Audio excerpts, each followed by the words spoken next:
Ronnie Dale, Four Wheeling Australia. Oh, blown diff, rear diff, as you may or may not know. It's now time to find out exactly what I've done, and we'll get it on a hoist. I'll talk you through a bit because you may or may not know already, and we'll see if I'm right with my guess. Now I'm guessing it's the spider gears. I'll go through everything in layman's terms because not everyone knows about mechanics. I'm very limited knowledge myself, but I'll explain what I know and what all the components do so you guys can follow what's going on and understand actually what happened to the vehicle. And I guarantee I'm going to learn a lot here today as well. So the rear diff is blown. Let's have a look.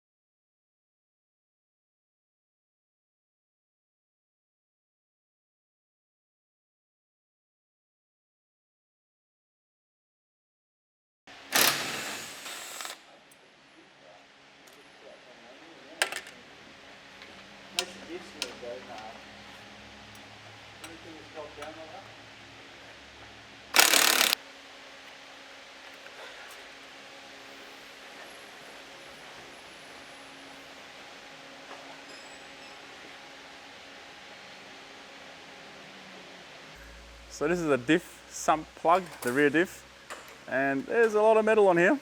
So we'll find out very soon what the problem is. This is fine metal as well, so this has been really grounded up. This is a magnetic paste right now. Diff oil smells delicious. So that's what it's meant to look like without all the shavings on top of it. It's like a steel magnetic putty that kids play with.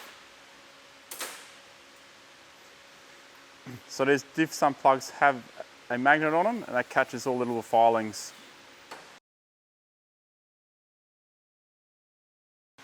So it appears that J-Max chromoly shaft has actually snapped.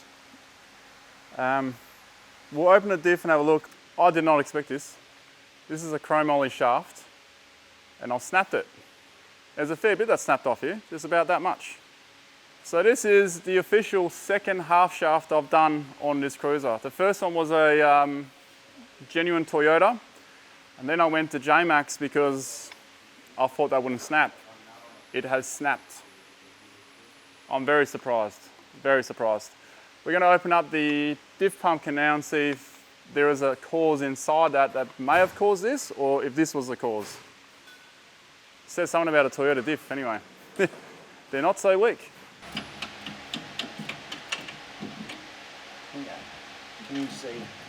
I don't know what it is. It's a piece of shaft that's stuck in there. I don't know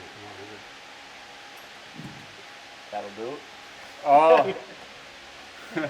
Cut! It's the bolt or the breather. You know, it's been rubbing So off. trouble we're having at the moment is getting the actual diff center out because that bit of shaft is still in there. So it's preventing us from levering it out that way.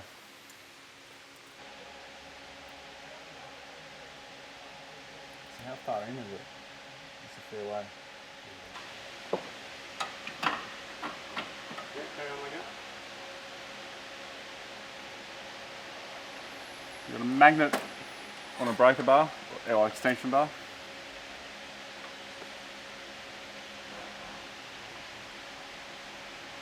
Okay, carry on pulling. You need to try and put it in and out, in and out. Yeah, like that. Put it I've got hard. something. Put it hard until it. Yeah, you're just going to have to carry on doing that. In and out, in and out. And hopefully you'll pull that colour off. I feel like I'm cleaning a cannon. You hold it out towards you, pull it towards you.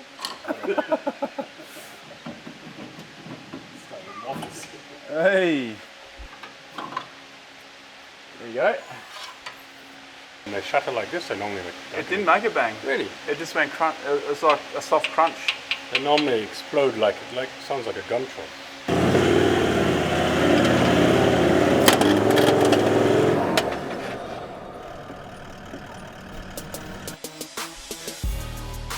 that the locket's So remember me, Carl.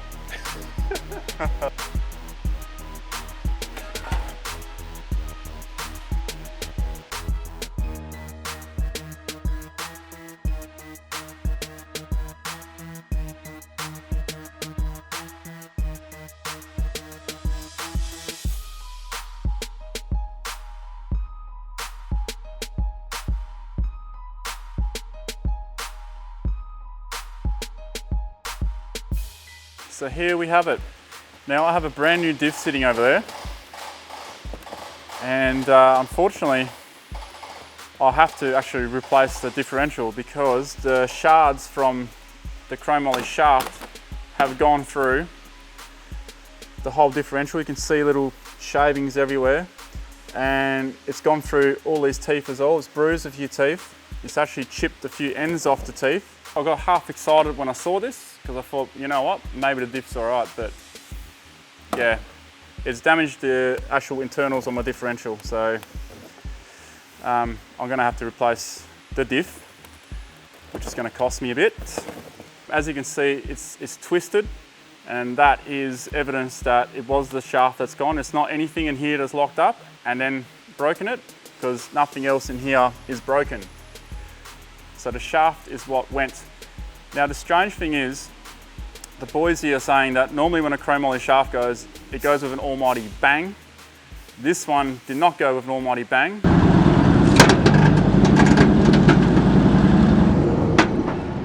The possibility of it having been twisted for a while is quite likely. And you can even see on here, which we'll get a close-up of, there's fracture lines lining up with the teeth coming out. So I would dare say it's been twisted for a while, and then it just eventually crumbled. So it's created a weak point on it right here. I think you guys are as surprised as I am. The chromoly shaft has snapped. It's not Superman material, obviously. I've got to say though, I am impressed that the Toyota Diff itself has held up.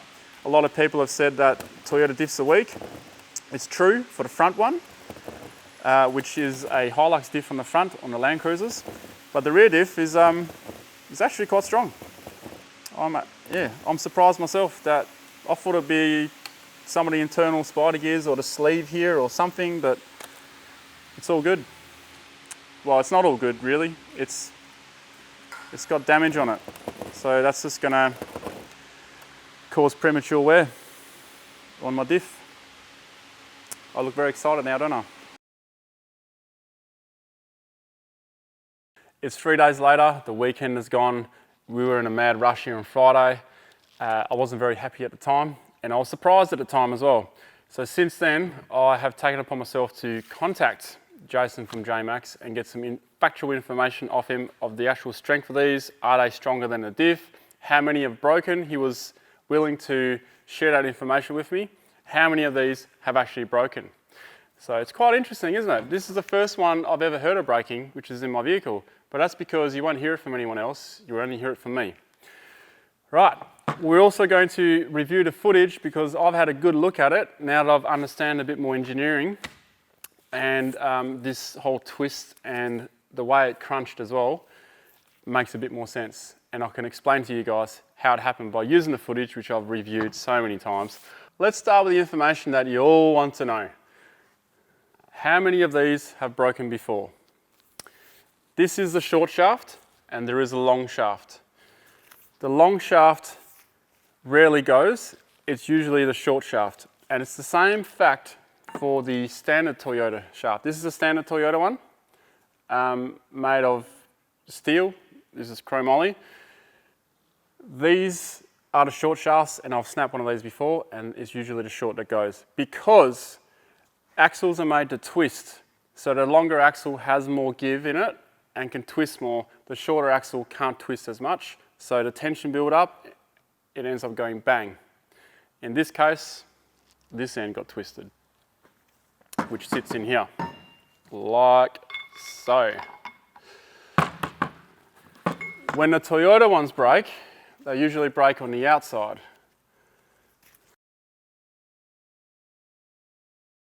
So straight into the email from Jason. How many of these are snapped? 6 of these are snapped before mine. So now it's 7. I am number 7. This is number 7 that has snapped.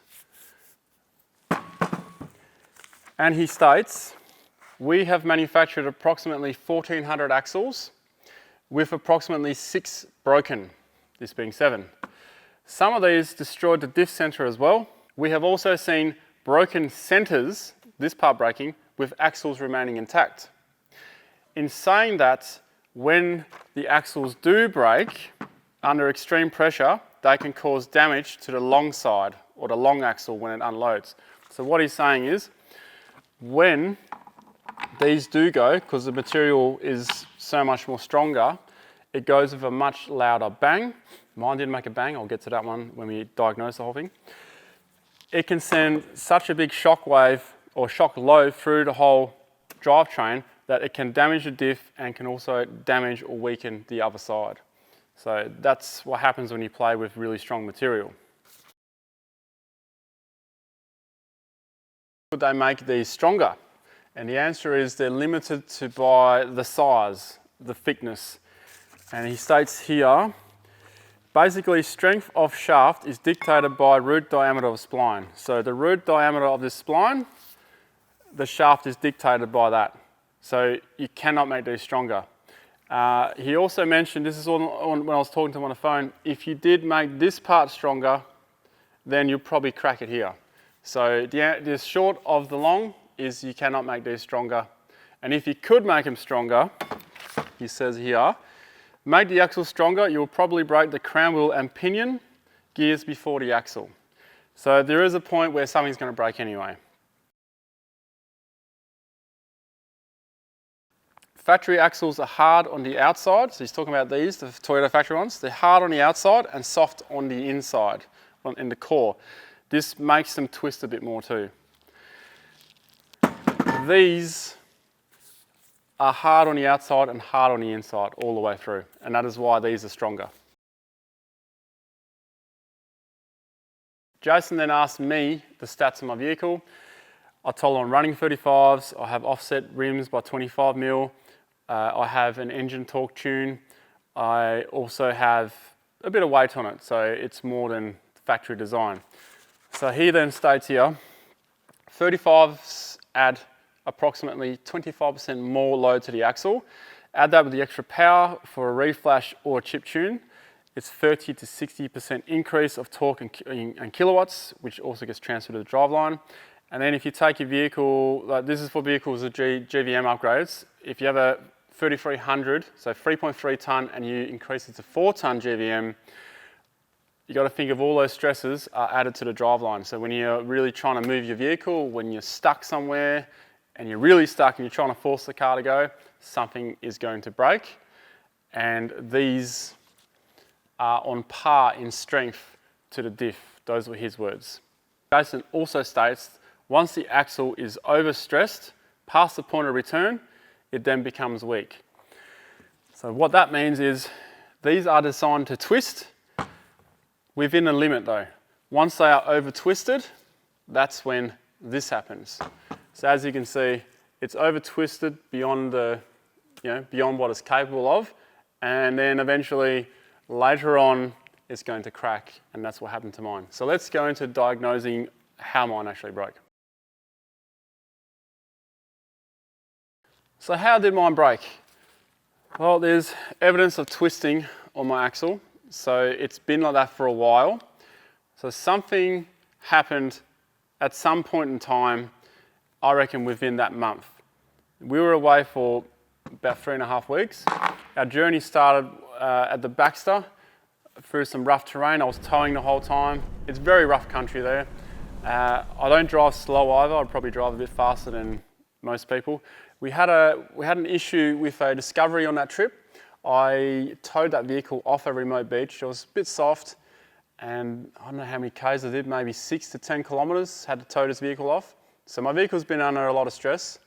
I've also towed some firewood back to camp, and that dug in a couple of times and putting a few shock loads on the car. At the time I was actually thinking about that too. Then we went to the Flinders Range, did a lot of driving there, a lot of rock steppy stuff. I just think all this somewhere I can't pinpoint an exact moment when this might have happened, the twisting, but it was twisted somewhere on that trip, I reckon. And then when I climbed that hill, that's all it took. And if you look at the footage, you can see as the front wheel touches the ground, it sends all the load to the rear, and that was the weakest link.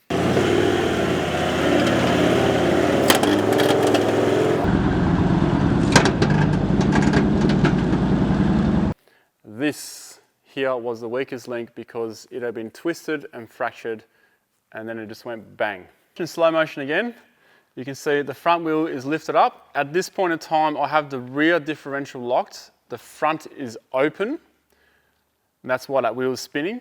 And then when that contacts the ground, it has then sent the load to the rear. Normally, you'd expect in this case, it's the front CV that goes. However, the rear axle must have been like on its last legs, and it's just gone crunch. And it didn't make a loud bang compared to what it should have done. It made like a horrible noise. It just twisted apart. And that's pretty much what happened. And that is what I have right here, is this twisted mess of metal. It's just fractured, and yeah, that's pretty much what happened. Pros and cons really quick. Let's just do a to and fro here. The J-Max to the Toyota. Pro with the J-Max. This one is stronger than the Toyota. Pro with the Toyota. When it does snap, it usually snaps on the outside edge, so all the shards will not travel through into your diff, because that's what happened to mine. My diff, I had to change it because the teeth and stuff are kind of missing because of the shards. All these little bits here went into the diff, like so, and been crunching around. Pros to J-Max, it corrects the track correction, and the actual diff housing can hold more weight. It's gusseted, it's stronger, the whole diff housing, as well as the axles, which we already mentioned. Toyota is a bit of a con. The axle width is narrower.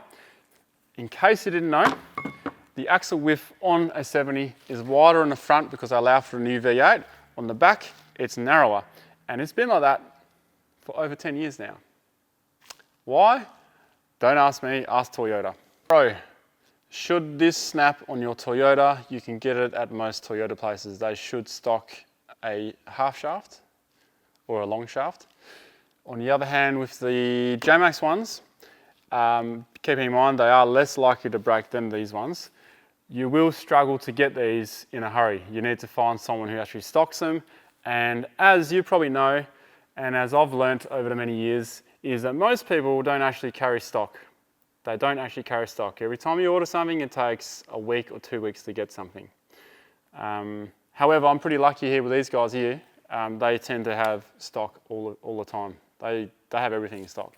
So in my case, it was not too bad, but your case, depending on where you are, you may not be able to get these very fast. That's about all the pros and cons I can think of. Hey, if you think of some, put them in the comments below. Now to my final conclusion. It's been a few anxious weeks for me. One was driving back in one-wheel drive.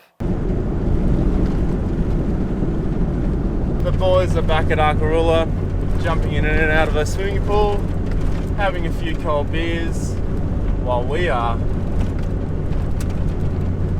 hanging by the seat of our pants, hoping the rear diff holds up in free-wheel drive.